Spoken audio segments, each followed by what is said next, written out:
Bab 2. Ketentuan Undang-Undang Dasar Negara Republik Indonesia tahun 1945 dalam kehidupan berbangsa dan bernegara. Sebagai negara kepulauan yang wilayah perairan lautnya lebih luas daripada wilayah daratannya, maka peranan wilayah laut menjadi sangat penting bagi kehidupan bangsa dan negara. Wilayah lautan Indonesia sangat luas dengan kekayaan laut yang melimpah ruah, ada dan terkandung di dalam wilayah laut kita. Hal ini merupakan sebuah kebanggaan bagi bangsa kita dan juga dapat sekaligus menjadi modal dalam melaksanakan pembangunan. Zona laut teritorial. Batas laut teritorial ialah garis hayal yang berjarak 12 mil laut dari garis dasar ke arah laut lepas. Jika ada dua negara atau lebih menguasai suatu lautan, sedangkan lebar lautan itu kurang dari 24 mil laut, maka garis teritorial ditarik sama jauh dari garis masing-masing negara tersebut. Laut yang terletak antara garis dan garis batas teritorial disebut laut teritorial. Laut yang terletak di sebelah dalam garis dasar disebut laut internal atau perairan dalam. Sementara garis dasar adalah garis hayal yang menghubungkan titik-titik dari ujung-ujung pulau terluar.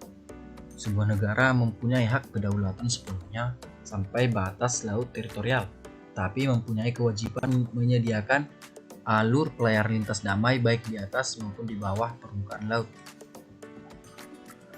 Zona ekonomi eksklusif atau ZEE, biar lebih keren ZEE. Oke. Zona ekonomi eksklusif adalah jalur laut selebar 200 mil laut ke arah laut terbuka diukur dari garis dasar. Di dalam zona ekonomi eksklusif ini, Indonesia mendapat kesempatan pertama dalam memanfaatkan sumber daya laut. Di dalam zona ekonomi eksklusif ini, kebebasan pelayaran dan pemasangan kabel serta pipa di bawah permukaan laut tetap diakui sesuai dengan prinsip-prinsip hukum laut internasional. Batas landas kontinen dan batas ZEE.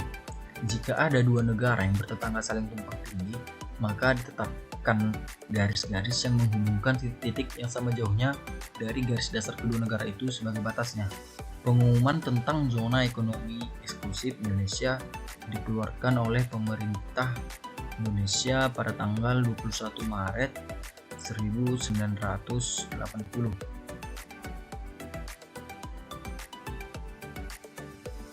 Oke, next. Wilayah Indonesia di sebelah utara. Indonesia berbatasan langsung dengan Malaysia, yaitu di bagian timur Indonesia ya. Tepatnya di sebelah utara Pulau Kalimantan. Bisa nanti diperhatikan di dalam peta dunia atau peta Asia atau peta Indonesia. Oke, Malaysia merupakan negara yang berbatasan langsung dengan wilayah darat Indonesia. Wilayah laut Indonesia sebelah utara berbatasan langsung dengan laut 5 negara. Negara-negara apa saja? 1 Malaysia, 2 Singapura, ketiga Thailand, keempat Vietnam, dan terakhir adalah Filipina. Oke. Batas-batas wilayah Indonesia di sebelah barat. Sebelah barat wilayah Negara Kesatuan Republik Indonesia berbatasan langsung dengan Samudra Hindia dan perairan negara India.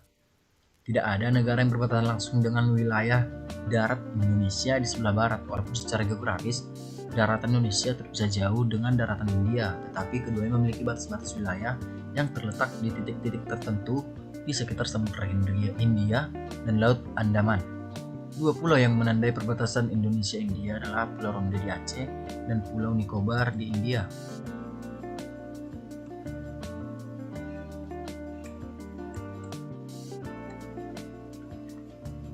Batas-batas wilayah Indonesia di sebelah timur. Wilayah timur Indonesia berbatasan langsung dengan daratan Papua Nugini dan perairan Samudra Pasifik. Indonesia dan Papua Nugini telah menyepakati hubungan bilateral antar kedua negara tentang batas-batas wilayah. Tidak hanya wilayah darat, melainkan juga wilayah laut. Wilayah Indonesia di sebelah timur yaitu Provinsi Papua berbatasan dengan wilayah Papua Nugini sebelah barat, yaitu Provinsi Barat atau Fly dan Provinsi Sepik Barat atau Sundown. Batas-batas wilayah Indonesia di sebelah selatan. Indonesia di sebelah selatan berbatasan langsung dengan wilayah darat Timur Leste, perairan Australia dan Samudra Hindia. Timur Leste adalah bekas wilayah Indonesia yang telah memisahkan diri menjadi negara sendiri pada tahun 1999 pada masa kepemimpinan Presiden Bapak B.J. Habibie. Dahulu wilayah ini dikenal dengan Provinsi Timor Timur. Provinsi Nusa Tenggara Timur adalah provinsi yang berbatasan langsung dengan wilayah Timor Leste, tepatnya di Kabupaten Belu. Selain itu, Indonesia juga berbatasan dengan perairan Australia. Pada tahun 1997, Indonesia dan Australia telah menyepakati batas-batas wilayah negara keduanya yang meliputi ZEE dan batas landas kontinen. Oke, ini ada satu pertanyaan. Jadi saya harap bagi yang membaca pertanyaannya agar menjawabnya pada kolom komentar. Oke, saya bacakan. Coba kalian lakukan pengamatan atas kekayaan alam yang terdapat di wilayah kabupaten kota atau provinsi tempat kalian berada saat ini. Lalu tuliskan hasil pengamatan kalian pada kolom komentar. Next, kedudukan warga negara dan penduduk Indonesia. 1. Status warga negara Indonesia.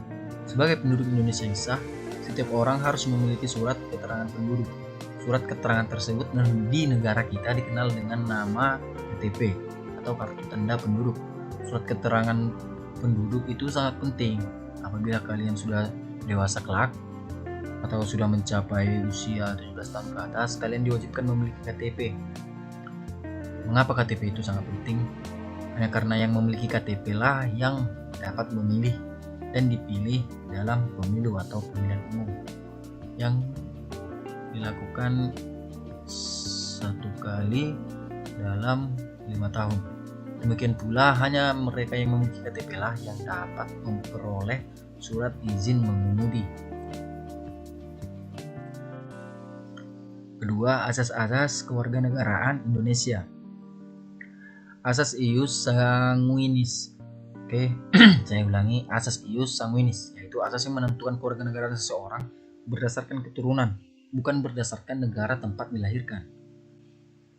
Asas Ius Soli, secara terbatas, asas yang menentukan kewarganegaraan seseorang berdasarkan negara tempat kelahiran yang diberlakukan terbatas bagi anak-anak sesuai dengan ketentuan yang diatur dalam undang-undang. Lanjut. Asas kewarganegaraan tunggal, yaitu asas yang menentukan satu kewarganegaraan bagi setiap orang. Oke. Lalu asas kewarganegaraan ganda terbatas, yaitu asas yang menentukan kewarganegaraan ganda bagi anak-anak sesuai dengan ketentuan yang diatur dalam undang-undang. Oke, yang ketiga, syarat-syarat menjadi warga negara Indonesia. Yang pertama ada naturalisasi biasa.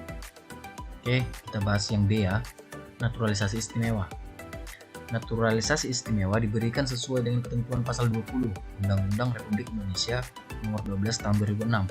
Naturalisasi istimewa diberikan kepada orang asing yang telah berjasa kepada negara Republik Indonesia atau dengan alasan kepentingan negara setelah memperoleh pertimbangan DPR atau Dewan Perwakilan Rakyat. Naturalisasi istimewa batal diberikan jika menyebabkan orang asing tersebut berkewarganegaraan ganda. Jadi berkewarganegaraan ganda ini artinya berkewarganegaraan lebih dari satu. Next, kemerdekaan beragama dan berkepercayaan di Indonesia. Seperti yang kita tahu, di Indonesia itu agama ada 6 ya.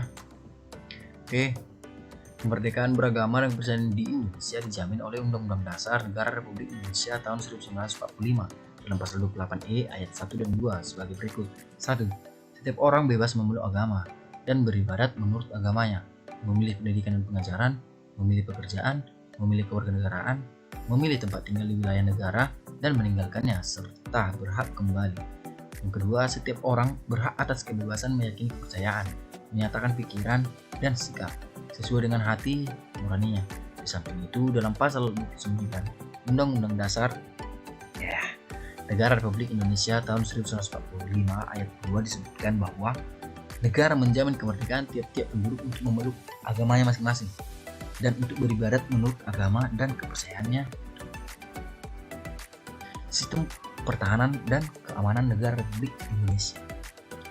Substansi pertahanan dan keamanan negara Republik Indonesia. Sebagaimana kita ketahui bahwa kemerdekaan yang diproklamirkan oleh bangsa Indonesia tidak diraih dengan mudah. Pengorbanan nyawa, harta, tenaga, dan sebagainya mewarnai setiap perjuangan merebut kemerdekaan. Mengingat begitu besarnya pengorbanan yang diberikan oleh para pahlawan bangsa, sudah menjadi kewajiban kita untuk hidup pada masa sekarang untuk mempertahankan kemerdekaan dengan berbagai macam cara. Upaya mempertahankan kemerdekaan ini telah dipikirkan oleh para pendiri negara kita. Mereka sudah memikirkan masa depan kemerdekaan bangsa Indonesia. Para pendiri negara melalui sidang badan penyelidik usaha persiapan kemerdekaan Indonesia atau BPUPKI telah mencantumkan upaya mempertahankan kemerdekaan Indonesia ke dalam Undang-Undang Dasar 1945 Bab 12 tentang pertahanan negara terdapat dalam pasal 30. Para tokoh pendiri negara berkeyakinan bahwa kemerdekaan Indonesia dapat dipertahankan apabila dibangun fondasi atau sistem pertahanan dan keamanan negara yang kokoh. Hal ini diatur dalam Undang-Undang Dasar Negara Republik Indonesia tahun 1945. Perubahan Undang-Undang Dasar Negara Republik Indonesia tahun 1945 semakin memperjelas sistem pertahanan dan keamanan negara kita. Hal tersebut diatur dalam pasal 30 ayat 1 sampai dengan ayat yang kelima Undang-Undang Dasar Negara Republik Indonesia tahun 1945 yang menyatakan sebagai berikut. 1. Tiap-tiap warga negara berhak dan wajib ikut serta dalam usaha pertahanan dan keamanan negara. 2. Usaha pertahanan dan keamanan negara dilaksanakan melalui sistem pertahanan dan keamanan rakyat semesta oleh Tentara Nasional Indonesia atau TNI dan Kepolisian Negara Republik Indonesia sebagai kekuatan utama dan rakyat sebagai kekuatan pendukung. Ketiga, Tentara Nasional Indonesia terdiri atas Angkatan Darat, Angkatan Laut, dan Angkatan Udara sebagai alat negara yang bertugas untuk mempertahankan, melindungi, dan memelihara keutuhan dan kedaulatan negara. Keempat, Kepolisian Negara Republik Indonesia sebagai alat negara yang menjaga keamanan dan ketertiban masyarakat, bertugas melindungi, mengayomi, melayani masyarakat, serta menegakkan hukum. Yang kelima, susunan dan kedudukan Tentara Nasional Indonesia, Kepolisian Negara Republik Indonesia, hubungan kewenangan Tentara Nasional Indonesia dan Kepolisian Negara Republik Indonesia di dalam menjalankan tugasnya. Syarat-syarat keikutsertaan warga negara dalam usaha pertahanan dan keamanan diatur dengan undang-undang. Baiklah, sekian pembahasan. Jadi pada kalian yang membaca pertanyaan tadi, jangan lupa untuk menulis jawabannya di kolom komentar. Jangan lupa juga subscribe, like, dan share video ini, dan semoga bermanfaat untuk kita semua. Akhir kata saya ucapkan terima kasih.